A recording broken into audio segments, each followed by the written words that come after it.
Hello, this is Inside Mongolia here on TV9. Welcome to the program. Standing Committee discusses resolution on establishing diplomatic relations. Construction site accident kills one. Autobus One company workers on strike. Fuel prices increased by 40 tubriks. Yesterday, the Parliamentary Standing Committee on Security and Foreign Policy discussed a parliamentary resolution on establishing diplomatic relations with some countries. 2012 to 2016 action program of Mongolian government include plans to establish diplomatic relations with all members of the United Nations.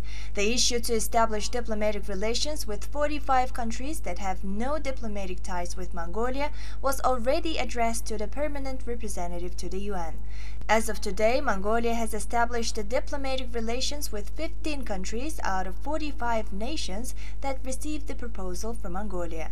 9 countries have expressed their interest to establish diplomatic relations with Mongolia, and joint statements have been signed accordingly. Yesterday, a construction accident caused the scaffolding of a building to fall on a car. The accident occurred on the site of the Max-Orgo construction located on the right side of Tingis Cinema, in which the driver of the Land Cruiser died on the spot. Relevant officials report that the construction accident happened when the driver was alone in the car. The falling debris made a hole through the roof of the car, hitting the head of the driver. The 35-year-old driver died on the spot without receiving any medical assistance. I've seen the car that got into the construction accident. It looked really horrible. The construction sector stops exterior work during winter in Mongolia, with construction companies completing interior works, but they should still comply with all necessary safety measures. The relevant officials report that the construction of Max-Orgo had official authorization from Ministry of Construction and Urban Development.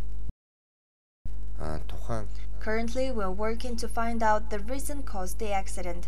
Based on the conclusion of our investigation, appropriate measures will be taken. According to the approved rules, officials stop the activity of construction company until the investigation is completed. Also, officials are fully authorized to demolish a construction project that endangers people's lives. However, until today, no construction that was on the site of an accident has been demolished, nor have fines been levied. Bus drivers and conductors of Bus One company went on sudden strike yesterday morning.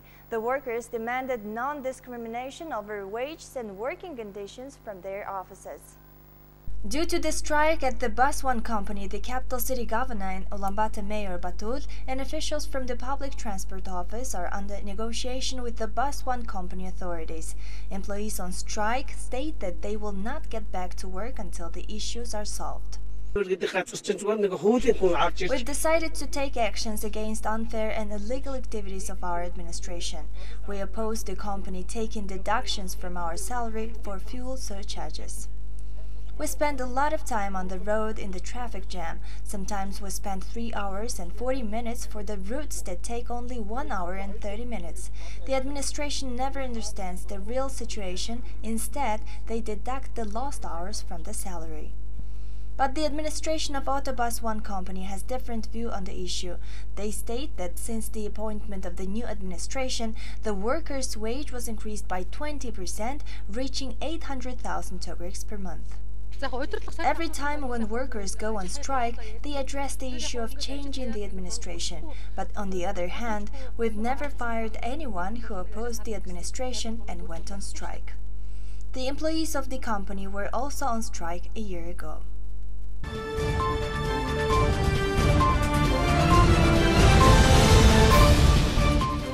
It hasn't been long since statements were made by MPs to hold the fuel prices at the same rate. Our correspondent reports that fuel prices have gone up in Ulaanbaatar city as well as in some provinces. As we've seen yesterday, Just Oil Company and other fuel importers increased their fuel price by 40 togriks. For instance, 1 liter of AI-92 fuel now costs 1,640 togriks. I think that it's wrong to increase fuel price just before the traditional Taransar celebration. The fuel price increase always leads to the increases of other goods. I insist explanation from relevant organizations and authorities in regards of this issue. Any slight change in the gasoline retail price often leads to the price increases in Mongolia for other goods and services, as well as panic buying due to fuel shortage fears.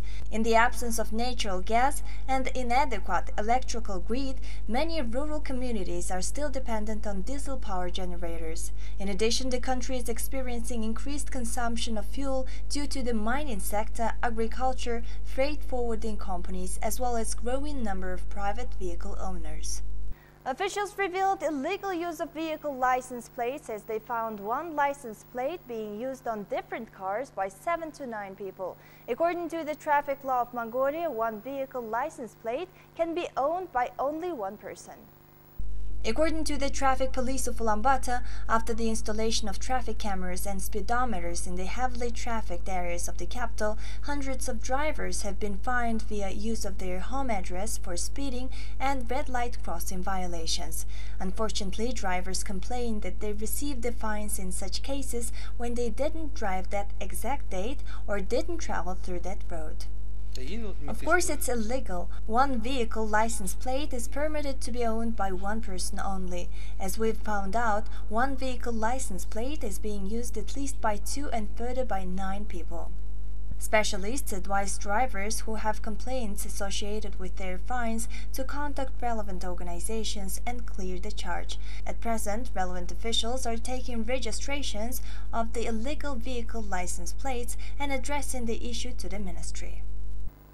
The annual Dunjungaru Horse Race 2014 will take place on February 9th in Saranghutul before regional horse races in Eastern Umgov and Central Overhanga provinces, which is scheduled on February 16th. The fastest horses from every corner of Mongolia will take part in this race, the second after the state Nadam festival. Mongolians believe that the spirit rejoices when a person watches this race. Over 800 horses from across the country raced in 4 age categories last year, including crossbreed horses, stallion, ichnas or horses over 5 years of age, and soyolung or 5-year-old horses.